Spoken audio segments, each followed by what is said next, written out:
guess what happens? He forgets to turn off the sensor and lock the front automatic door. And as I'm finishing this story, the door starts opening and closing by itself. We're working on a cyberpunk battle manga here. It's connected to most of my other stuff. I am both the writer and the illustrator. I sometimes get helped out by some people, some wonderful people that donate some of their time and whatnot. And we're working on a Kickstarter. So if you dig that, we're not going to pin this because we've got a charity link up. We're embracing these late-night radio host vibes. This looks great. Thank you. Thank you. The first 8 pages, by the way, are on the Kickstarter pre-save page, and the comic is technically published. I published it so I could file copyrights and stuff like that, but also so I could provide you guys with an arc. So if you want a free comic, I'll go ahead and link you guys to that as well. Go ahead and feel free to read it at your leisure and decide whether or not it's something you'd want to support. Whether you want a signed copy, whether you want a special edition with the 3 variant covers that we're planning, or if you want a copy of Chapter 2, because that will also be included in the Kickstarter before it actually releases on Comixology. So there we go. Hey, I'm actually getting pretty good at this. So I describe this cyberpunk battle manga as it's like if Dragon Ball had a Lovecraftian baby with Akira. All right. So you guys want a ghost story, and I'm getting distracted. So I have an interesting history with shadow people. I always got weird vibes in my childhood home in Bloomington, California. My brother claims that he saw shadow people in that house, and who knows if he's telling the truth, but I tend to think he wasn't lying about that. My dad lost his... basically, he squandered his fortune, and we had to move from my childhood home in Bloomington, California, to a mobile home park. So one of the reasons why I love Trailer Park Boys, by the way, is because it's so fucking relatable to me. I knew people like that. No joke. But this activity, feeling like like when I looked down a dark hallway or at the other end of the house, like I was being watched constantly, followed me to the mobile home.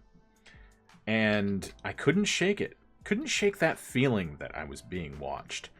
And I would eventually move out again and then challenge my dad in court for guardianship, and that's a whole other can of worms to talk about, but I won't bore you with that. My life is a little tragic, a little yeah. But I'm okay. I moved into another house after about 2 years, and something followed me there. And I kept I'd walk up and down the halls, and I would feel this presence behind me constantly. And then finally one night, and this is a little bit different than Shadow People, but I promise we're getting to it. I need to lay the scene so you know I'm not totally crazy. Maybe a little crazy, that's fine. But totally crazy? No, we're not totally crazy. Absolutely not. We're just a little crazy. We're just mostly dead. Mostly dead inside. So I had this thing where for about a year straight, I kept feeling like something was following me in this house in Grand Terrace. And I'd walk up and down the halls. I would feel it watching me in the bathroom. And it felt malicious, like it fucking hated me. So, like, I would even turn around and be like, what the fuck is this? You know, because I didn't know what it was. I believed that there were paranormal things in the world, but I didn't have a lot of experience with it. Finally, I had a dream, a nightmare, you might say. I was in my old bedroom in the mobile home, and something crashed through the window, and like my room was a mess. I had a bunk bed back then from when my brother and I were younger, and I just kept the bunk bed because why not, right? And it was a mess. There was stuff damage all over the place. There was broken things on the floor, and I was on the floor, and this thing crashed through the window and tried to attack me in my dream. And somehow I fought it off. I don't know whether I was key-eyeing or whatever. I was just directing all of my energy in the dream to getting rid of this thing. The intention, let's say. And it left. And then I didn't feel like there was anything in the house in Grand Terrace anymore. It was so weird, I have to tell you. It was extremely weird. So years go by. I grow up, I get into paranormal stuff myself, and I go to Santa Rosa Mine Road many, many times, witness those footsteps, those disembodied footsteps that I mentioned earlier in the show many times, and lots of other weird things happen there, but those are stories for another time, believe me. And I moved across country to the East Coast, where I am currently. Well, not where I am currently, I'm in Richmond currently. And I used to live in up in Northern Virginia with some family and what have you. And I was working on the night crew at Giant. If you live on the East Coast, you probably know what Giant is. Sorry, I'm gonna cough again. Wife, if I could trouble you to make some Earl Grey tea for me, that would be fantastic. Since I don't want to keep coughing into these wonderful, wonderful listeners and watchers' ears. That would be great. That would be great. Say it like the card. Earl Grey, hot. Wait. Make it so. Earl Grey, hot. Earl Grey, hot. How's that? Earl Grey, hot. Earl Grey, hot. Is that good? Like, is that a good impression? I don't know. But anyway, back to the Shadow People. I was staying at my sister-in-law's place and working graveyard shift. And it was very strange because I didn't get really bad vibes or anything from here, but I was listening to a lot of Coast to Coast AM, a lot of episodes about Shadow People, and I've always been into the paranormal, and apparently I'm just a magnet for this shit. So, one night, I'm sleeping. I'm sleeping in the master bedroom. This was the weirdest dream I've ever had, and I've had some weird fucking dreams, let me tell you.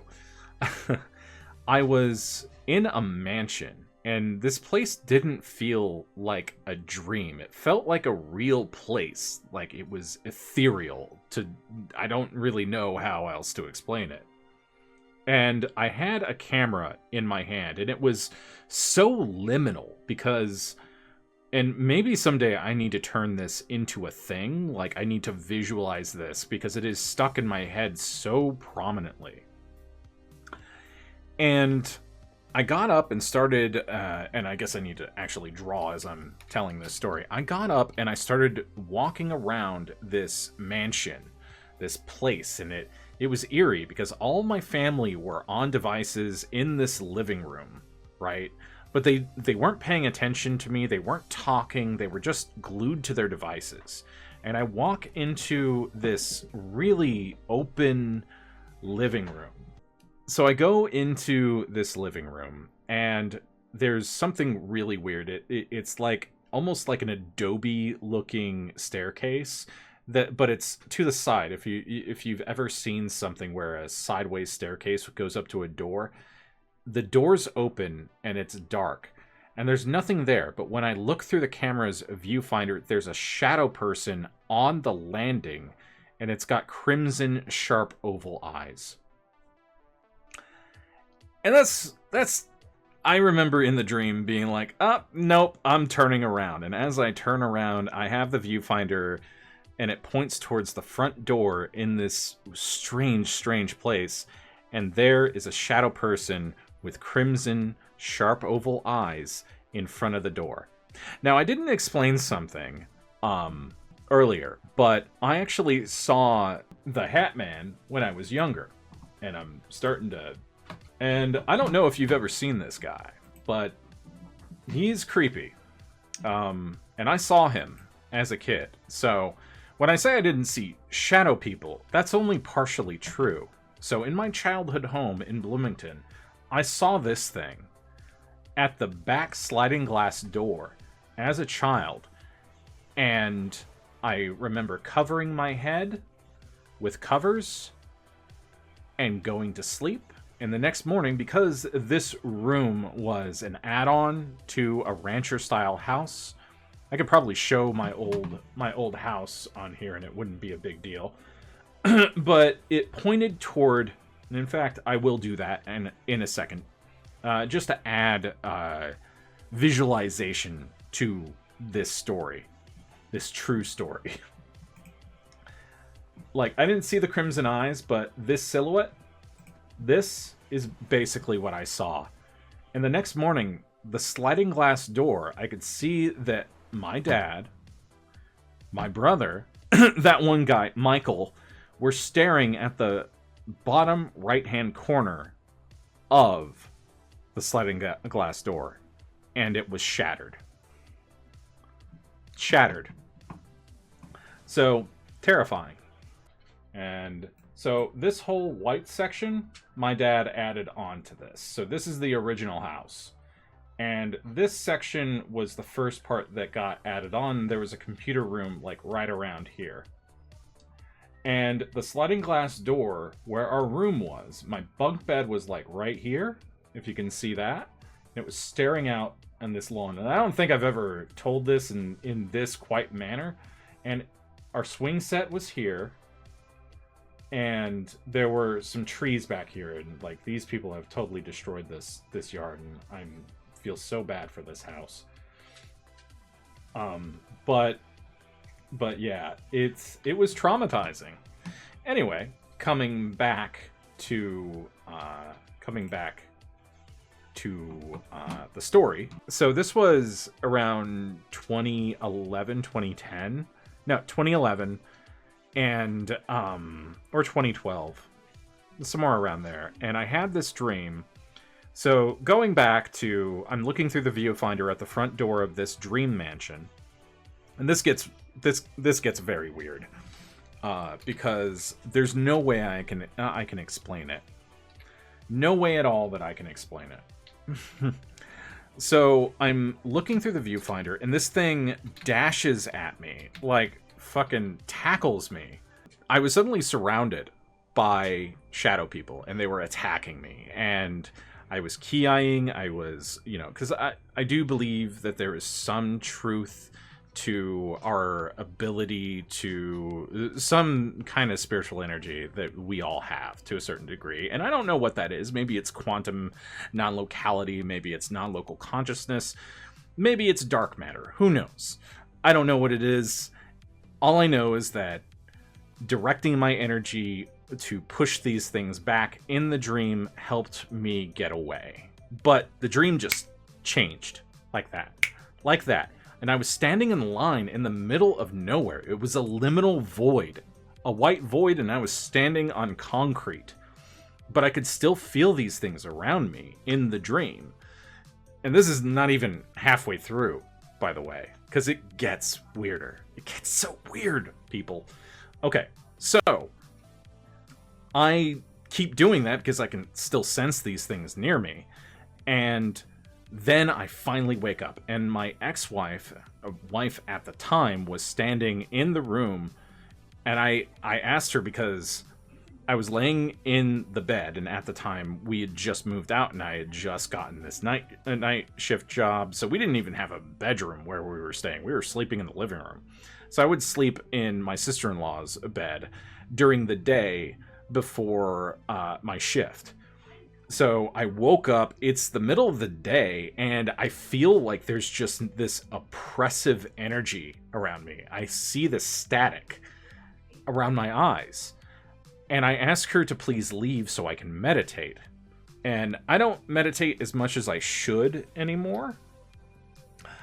I haven't really had a need to do it as much as I used to. But that's a really freaky dream. Every time I'm attacked in a dream, I pull up a game menu and just quit the dream. That is so funny. That is so funny. Absolute So I meditate, and I visualize myself pushing this energy out. I'm not religious or anything like that. I grew up young earth creationist and evangelical, and I pretty much deprogrammed from all of that. I believe in evolution and all that now, long story short. But I do think that there is something metaphysical that does exist, that is intangible, that maybe our technology and science doesn't understand yet. That is... And I'm not going to try to explain it, because we don't know. And to try to explain it is fruitless. We can guess, we can make theories, but there's no way to, like, explain these experiences away. You know, there are so many things. It's very subjective, what I'm saying. So I hope that helps a little bit. If you're sitting here going, like, that didn't happen, that didn't happen to him, he's lying about that. But once I felt like I had cleared the room with my energy, whatever you want to call it, I got up, got ready for work, and I went to work. It was around midnight. I'm standing outside the automatic doors of Giant in Centerville, and I'm telling the night captain, Marcus, about this. And I'm going into exhaustive detail. And he's like, all right, we need to get started. And I'm finishing up the story as we're going into the grocery store to start the shift. And as I'm finishing up, and he's getting a cheap little espresso or a cappuccino from the machine up at the front of the store, guess what happens? He forgets to turn off the sensor and lock the front automatic door. And as I'm finishing this story, the door starts opening and closing by itself. By itself. He gets so freaked out, he walks up to it, shuts the sensor off, locks the door, and says, and that's enough about that. He was so freaked out. He didn't believe in ghosts. I don't think. He didn't believe in shadow people. I think he believed then. But that's not even the weirdest thing, people. Not even the weirdest thing. Okay, so we're going to go up until the ad break, and then I'm going to finish this story. In the middle of my shift, it's like 4 a.m. or something. It's still hella dark outside, and at some point, well, we will continue to derail you. Absolutely. Feel free to do that. And, you know, I'm supposed to do art outside of stream too, so don't worry about my chugga chugga chugga choo choo. So we go into, I'm in the receiving department, and there was a nice Indian gentleman back there. And I mean, like, from India, not like a Native American. And he was a really cool guy. This guy was fucking cool. And we would shoot the shit sometimes whenever he was back there. And I was telling him this story. And when... well, actually, we might get done with this part, and then I'll move on to the roommate, the possession. When I get done with the story, I get up right until the end, and I'm telling him about what happened to Marcus too, and we hear 3 pounds, like someone banging their fist against the metal shutters for the dock, for the loading bays. And let me tell you something about this giant. This giant had a no noise policy before 7 a.m. It was like 4 a.m. No vendors were back there. And we opened the back door and we stared into that back parking lot, and there was nothing there. Nothing there. I'm a magnet for this shit.